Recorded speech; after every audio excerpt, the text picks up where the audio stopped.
Good morning, everyone.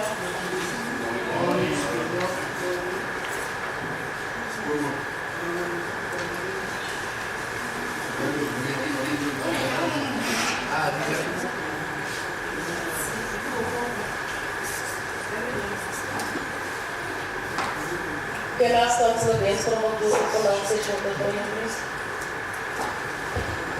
So let's close our eyes. Lord, please help us to nationalize the minds. Amen. Thank you, Councillor. Oh, you see the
morning, honorable councillors. Morning, our directors present also. Welcome to our members in our chambers. I just want to check in terms of operation of our annual public service. We just want to know that we can continue with our meeting that we do call it. Councillors, there's something I need to bring up on the table. Mr. Kim, there's a request from Mr. Kim. He's asking for us to start with the item of the midterm. I think we go to our agenda, it's on page 1. The midterm item, the midterm audit committee report to council. But before we get there, can I check in terms of any apologies from anyone's side? Thank you. Thanks, Madam Speaker. Good morning, honorable councillors. The following councillors are eligible for exempts. Councillor Badenhorst, Councillor Makamba, Councillor Piri, Councillor Gomba, Councillor Morwe, Councillor Mohapi, Councillor Van Wyk, Councillor Praigi, Councillor Niman, Councillor Masidisho, Councillor Mukai, Councillor Pierce, Councillor Lau, and Councillor Mbanza. And Councillor Poroholo submitted an apology due to the sickness.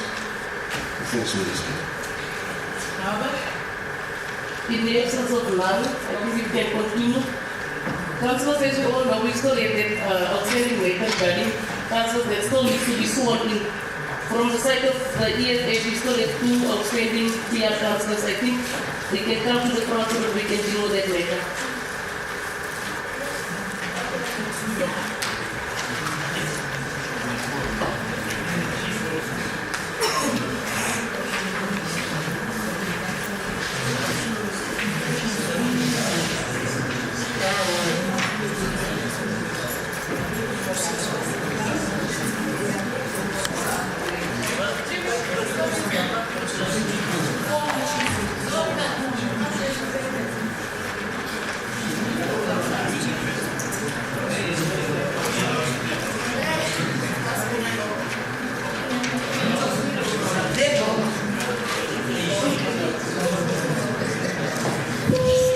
Silence, please.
I solemnly swear I, swear that I will be faithful that I will be faithful to the Republic of South Africa to the Republic of South Africa and will obey, and will obey, respect, and uphold the Constitution the Constitution and all other laws and all other laws of the Republic, of the Republic, and I solemnly promise and I solemnly promise to perform my functions to perform my functions as a member of South Municipal Council as a member of the Greater Municipality Council to the best of my ability. to the best of my ability. Raise your right hand and say sorry. So help me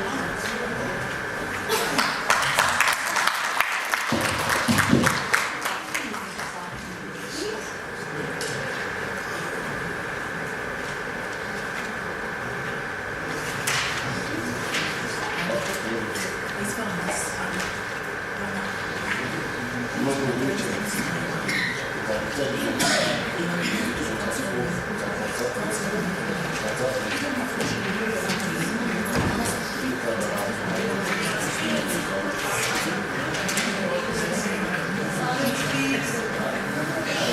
Solemnly swear that I will be faithful to the Republic of South Africa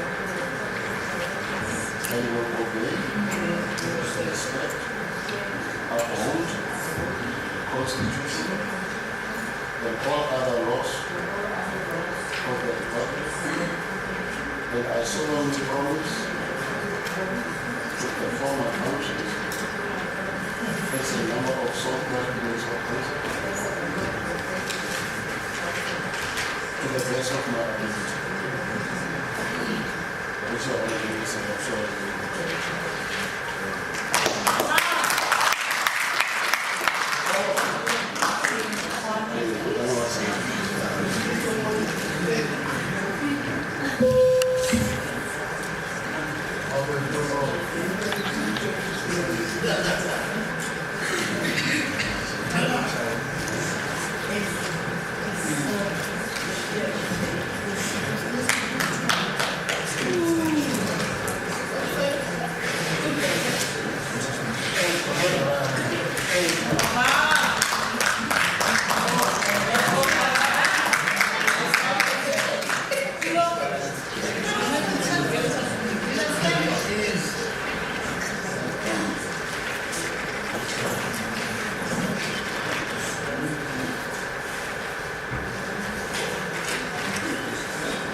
Thank you, Emin. Councillors, it's from today who are officially part of us. I will thereby welcome both of you. Honorable Councillors, can we allow me to announce the following announcements made by the Office of the Speaker, Councillors? First, I'm going to start with the birthdays. On behalf of Council, I would like to congratulate the following councillors who celebrate and will be celebrating their birthdays. Councillors, I will call them by name and surname and the date of birth. Starting with the belated ones, those are the ones that have already been belated ones. Is there something wrong, Councillor Molina? It might be something I think that I'm not supposed to do. Now you have the right to correct me on that one, Councillor.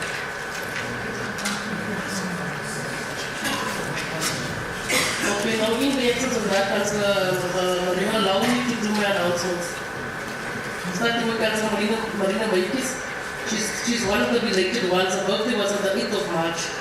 Elizabeth Neiman, she was also on the 8th of March, also belated one. Wesley Alistair van Rooyen was on the 16th of March. Wilka John Kime was on the 19th of March. Benjamin Strongo on the 21st of March. Margaret Mulatuli was on the 17th of April. Monica Emma Martiriso was on the 24th of April. Harris Philippus on the 28th of April. Ichumelen Kumu was on the 29th of April. Naida Kika was on the 28th of May. That was our belated one. So now we councillors to go to the one of today, which is Councillor Polkok. Happy birthday, Councillor Polkok.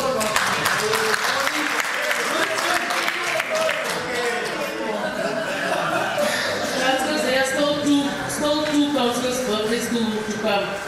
Normal activity will be on the 22nd of June. Winter scheduling will be on the 21st of June. Happy birthday in advance, councillors. Councillors, also one last announcement. Let's get to our deceased. I will call on them with names, surnames, like I did with the ones of the birthday, the date of the departure, and the departments where they are from, also the designation. Starting with Kay Bartlett. Kay Bartlett, deceased date was on the 5th of April 2019. His department was sanitation. Designation was General Assistant. P.G. Maribe, his deceased date was on the 8th of April 2019. Department was Housing, General Assistant. K.G. Moshwabo, his deceased date was on the 2nd of May 2019. His department was Electrical Engineer, call center operator. G.R. we all know that was the late one. Rasiobi, his was on the 2nd of June 2019. Department Roads and Stormwaters. His designation was a Deputy Director, Roads and Stormwaters. Thereby the Speaker, councillors and staff sympathize with the bereaved family. Last announcements, all female councillors, can you please stay behind after council meeting. Thank you very much. Any announcement from the Central Executive Mayor?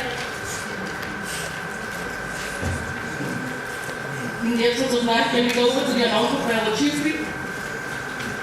Councillor Strongo. Just before the announcements and speaker, but just one for we are as councillors, I will go to attend the funeral of Mr. T. That is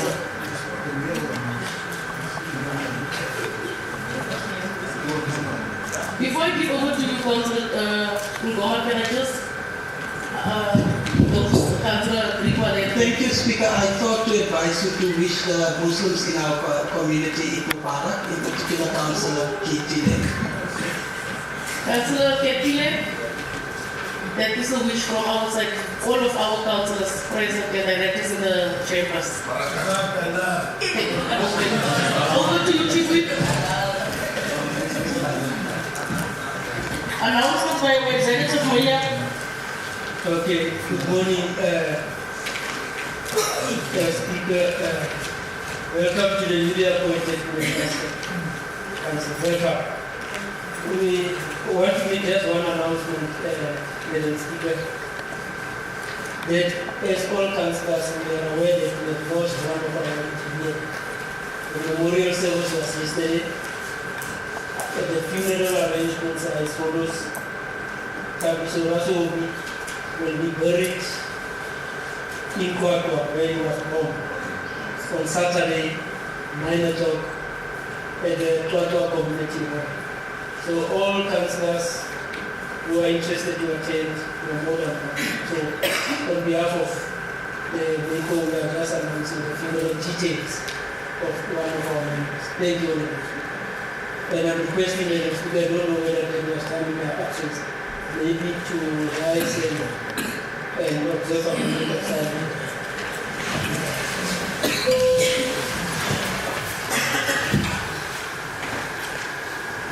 May the soul of Indapet Tabiso Raso be studied, rest in peace. Thank you. Thank you, councillors. All the people who are coming from their home. Over to you, Chief Whip, any announcements made by the Secretary of the Office. Thank you, Speaker. I will also take this opportunity to welcome the new councillor and the new councillor of Plenty, member of the Council of this evening, the member of the Council. Speaker, with the other issue, I don't know issue on that, making a humble plea with the group of the Office of Plenty. Around the behavior of councillors who are not attending council meetings. But taking note, and it's nothing which is happening.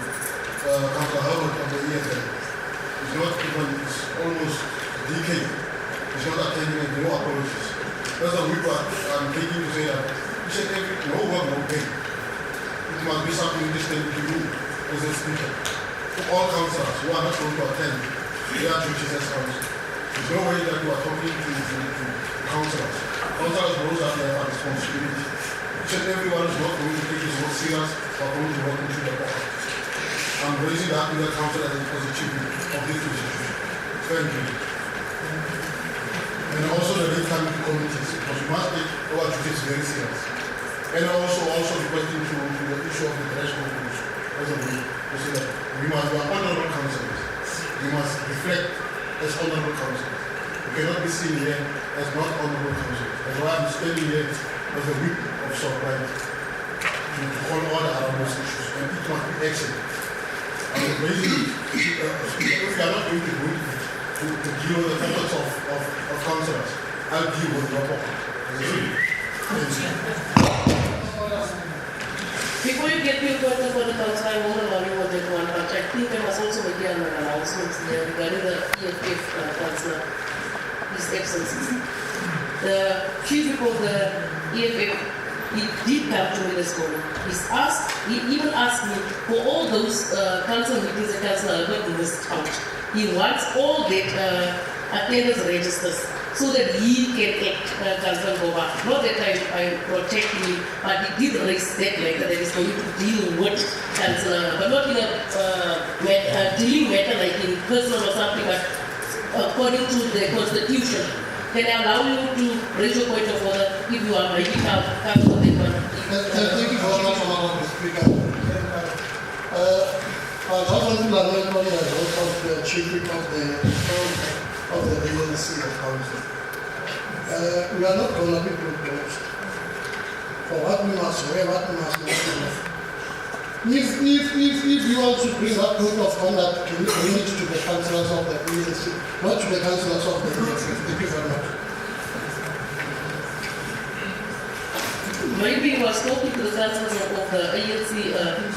I think you have Councillor Tulo, Chief Whip, I think you have your own delegation to lead, and he has his own delegation that he's leading. Maybe he was referring to his type of delegation. Yeah. Now that thing of bulldozing, that what now starts is going to be bulldozed in my house. Is there something so I'm saying? Thank you, Speaker. Can I just correct something? Speaker, this council must take note. I'm not a whip of the agents of the government. I'm the whip of supply issues of this municipality. It wasn't corrected.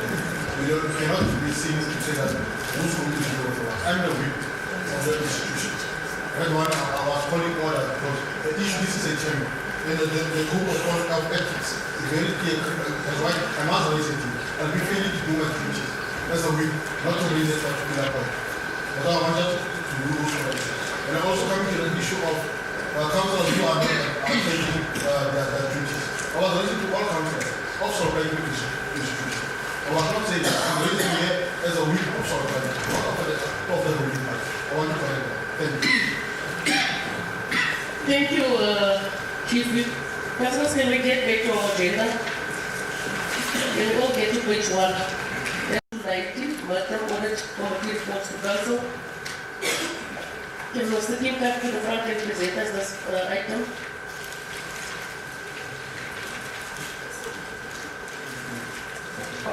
Thank you, Honourable Speaker. Thank you, Honourable Mayor. And I never wish to present a report of the Supply Chain Audit Committee to the Council members of Supply Chain Municipality. I am doing this to represent the Chair, Sherry Thomas, who is indisposed currently and has asked me to present this report. The Audit Committee of Supply Chain Municipality is pleased to present our report to you. The contents of this report are based on the items of the audit that the Audit Committee considers serious and would like to highlight to Council the salient features. The report provides the status of the issues we are raising, and the Audit Committee Chairperson will provide an update and recommendations on these matters at the next Council meeting. The matters being raised are below. First of all, the legislative requirement. The Municipal Finance Management Act, number 56 of 2003, Section 166 states that an audit committee is an independent advisory body which must, inter alia, advise the municipal council, the political office bearers, the accounting officer, the management staff of the municipality, or the board of directors, the accounting officer, and the management staff of the municipality's entity on matters relating to the following. 1. Internal financial control and internal audits. 2. Risk management. 3. Accounting policies. 4. The adequacy, reliability, and the accuracy of financial reporting and information. 5. Performance management. 6. Effective governance. And 7. Compliance with this Act, the Annual Division of Revenue Act, or DORA, and other applicable legislation. And lastly, that is number 8, performance evaluation. The next item that I'd like to bring to your attention is Municipal Planning and Performance Management Regulations, Section 14, 4A. A performance audit must, 1. Review the quarterly report submitted to it in terms of subsection 1C2. Number 2, Roman letter 2, to review the municipality's performance management system and make recommendations in this regard to the council of that municipality, and 3, at least twice during a financial year, submit an audit report to the municipal council concerned. That's what we try to do today. Then the salient features are as follows. Number 1, the leadership stability at Sopaiki municipality. As the council is aware and has been reported to the audit committee, the municipal manager and the chief financial officer were suspended in July 2018. There is currently no indication of the way forward regarding their suspension and the stabilization of these two key executive positions. The MEC for local government appointed the investigative team in terms of Section 106 of the Municipal Systems Act. The investigation was finalized in October 2018 and the report was tabled to council on the 25th of October 2018. The feedback received indicates that the report has since been treated as confidential and has therefore not been discussed by council. There has been a significant deterioration in the financial results and the performance for the 2018 financial year, and a key staff member in the finance department resigned subsequent to the 2017-18 financial year end. They do, under the salient features, revenue collections, feedback and the collection strategy. The collection of short-term cash flows is the most significant challenge facing the municipality. Management has continuously highlighted that the only solution to this challenge is the effective implementation of the debt recovery policy. 3. Performance evaluation assessment. Management has reported that the 2016-17 and the mid-year 2017-18 staff performance assessments have not taken place. The final assessment for 2017-18 is planned for later in this year, probably this month. Then number 4, internal and external audit findings. The information below highlights the significant findings raised by both internal and external audit. The findings are as follows. Firstly, the internal audit findings is a rate and is also a rate for the final issue, then the agreed implementation date. Firstly, under the internal audit findings, there is 1 sale of leave. Authorization is not monitored properly, and this is rated as critical. Poor controls on budget spending, also rated critical. Ineffective systems control on the payday, also rated as critical. No formal procedures in place for leave encashment, also regarded as critical. The second item under internal audit is the following up of the housing demand. No proof of stamped application receipts for applications you applied for the BNG housing. This is also rated as critical.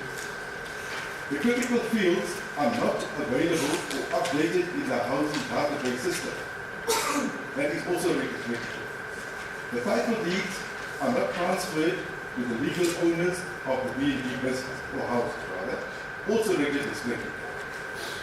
And the completion date for that one was January 2019. The conditions of the BNG houses are poor after a year or 2 of occupation, also regarded as critical. No warning signs erected near the open fields, also regarded as critical. The third item under the internal audit finding is housing rentals. No proof that the deed search was done to ensure that rental units are not allocated to property owners, also regarded as critical. Rental unit allocated temporarily for a period of 6 months to a housing official has not yet been vacated, also regarded as critical. And the date for finalization of that was January 2019. The rental arrears as at August 2018 are excessive, also regarded as critical. Inspection to identify defects when the units are vacated is not done, also critical. The housing integrated policy still in a draft form since 2016, also regarded as critical. Honourable Speaker, I now move on to the external audit finding. And this is for the year ending June 2018. Firstly, assets. Investment property, there was an issue with completeness, and the rating is material. Also other assets, property, plant and equipment, completeness, also regarded as material. Then we move on to revenue, service charges, also the issue of completeness, and the rating is material. I move on to the third item from the external auditors, material losses. Material losses, completeness of units sold on water losses could not be confirmed, and the rating is material. The fourth item under the external auditor finding is performance information. Limitations on, in italics, create 300 FTE jobs through EPW initiatives of the Supply Chain Municipality by the 30th of June. And this is regarded as material. A maintenance plan not in place, also material. Then, supply chain management, the declaration of partnerships not disclosed by the supplier as well as the employee.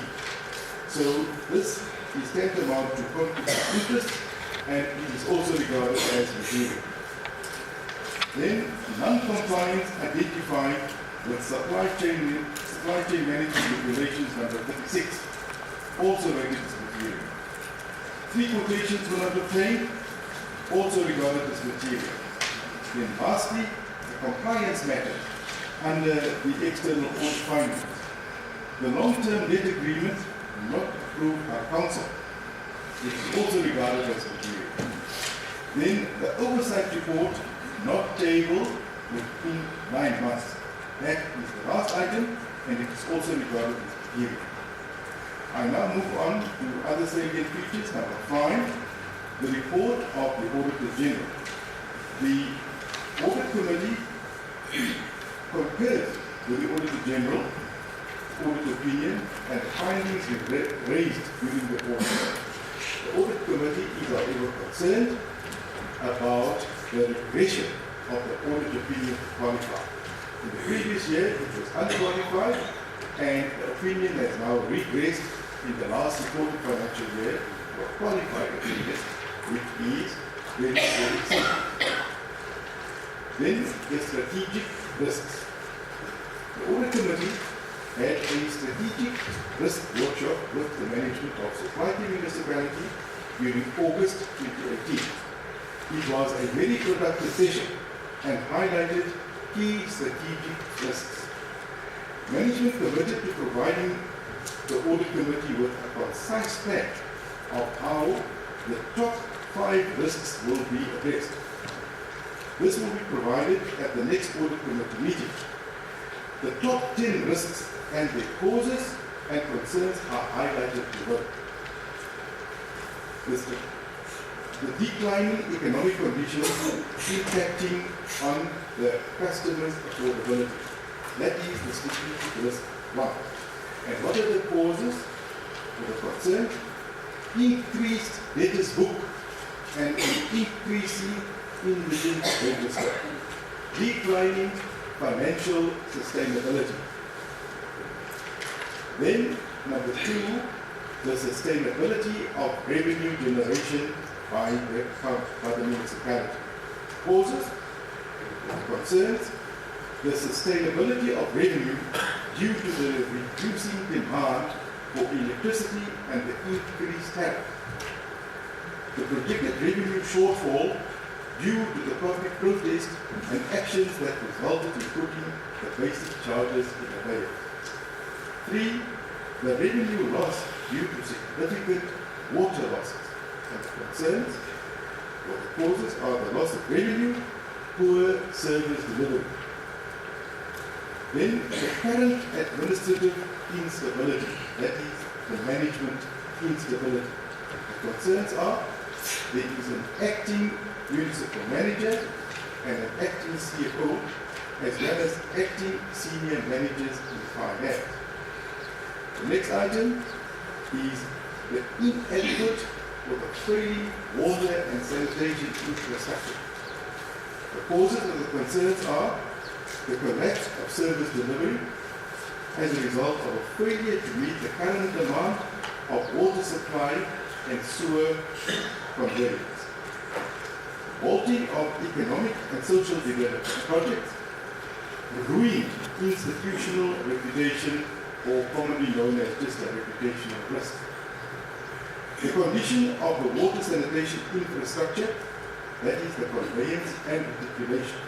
Causes are, or the concerns, compromised, sustainable and reliable service delivery, social and environmental impact, revenue loss to the municipality. That is obviously the most greatest concern. The high level of non-revenue or water losses. The concerns, sustainability of water supply is threatened. The loss of revenue to support service provision, that is the business continuity. The delayed service provision to new developments, delay of new developments, unrealistic demand for water services, bulk infrastructure, the deteriorating raw water quality, and the rising tariff. The causes for that is the tariff hikes due to high operational costs, decrease in the affordability affects revenue collection, socio-economic impact results in political challenges. And the last one is the information technology and the risk resulting from that. Causes, inefficient delivery on strategic objectives due to the ineffective IT management and implementation as a result of non-alignment and no oversight of IT to the IDP strategic objectives. Now the audit outcome and the real cause of the concerns is the inability to move from an unqualified opinion to a clean audit opinion. That means the report must have no misstatements and there must be no compliance matters. And certainly, municipalities should strive to achieve a clean audit opinion. In other words, unqualified in terms of the reporting, that is for both the regularity audit as well as the performance objective, and there must be no compliance matters, in other words, non-compliance with legislation and guidelines. The current financial position challenges the municipality's ability to mitigate the risks that I mentioned. This directly impacts service delivery and the sustainability thereof. A further challenge is that projects required for risk mitigation and those captured in the IDP are currently not prioritized and alignment to limited available resources. In addition, most projects listed for mitigation are unfunded in the capital plan. Sourcing activities, revenue streams is therefore a priority. The Audit Committee is also concerned with the current water crisis. It may have been addressed partially since we have written this report. Then the key issues that the Audit Committee or that the municipality's management has also reported to the National Treasury are the following. One, the lower collection rate and escalation in outstanding debtors, especially debt over 90 days. This is indeed a serious concern.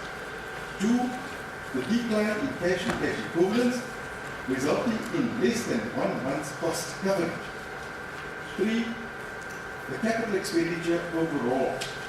Four, water and electricity losses that remain unacceptably high. Five, the non-implementation of the basic charge that had a negative impact on the budget and cash flow. Again, maybe this matter has been addressed on other alternative means, but since our report, we were not informed about that. Then the MM and the CFO positions. Number 7, the issue of under and unfunded mandates remains a problematic matter as far as the libraries, the roads, housing and health sector. Number 8, the non-payment of the outstanding debt by organs of state. Outstanding debt has at the 31st of December 2018 amounted to 824 million, and this constitutes 37.5% of the total outstanding debt. Number 9, severe sewage reticulation issues. 10, serious issues relating to water distribution. 11, vacancies of senior officials within finance. 12, excessive expenditure on the EPWP and the funding of the program. Uncontrollable expenditure on overtime. And the last one, number 14, budgetary and cash flow constraints which will complicate the compilation of the investment budget and the budget